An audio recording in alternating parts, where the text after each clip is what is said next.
Good vibes only. Welcome to my fun little world. माझे नाव तन्वी.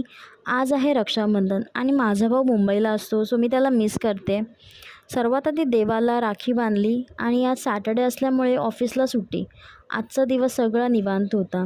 सकाळी हस्बंडच्या टिफिनसाठी भाजी करून घरातली कामं आवरली आणि आज आमच्या आत्या येणार होत्या, सो थोडं त्यांच्यासोबत टाईमपास केला. काही व्लॉग्स बनवले आणि एक पार्सल आले होते ते रिसीव्ह केलं.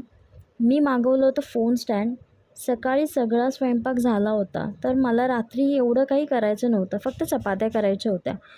रात्री माझे दीर आले रक्षाबंधनसाठी. मी त्यांना राखी बांधते. त्यांना राखी बांधून आणि आजचा दिवस इथेच संपला. So बघितल्याबद्दल thank you. व्हिडिओ आवडला असेल तर छोटूसं लाईक, कमेंट, सबस्क्राईब करायला विसरू नका. तुम्ही जर हा व्लॉग इन्स्टाला बघत असाल तर फॉलो करा आणि पुन्हा भेटूया नवीन व्लॉगमध्ये. तोपर्यंत बाय, टेक केअर.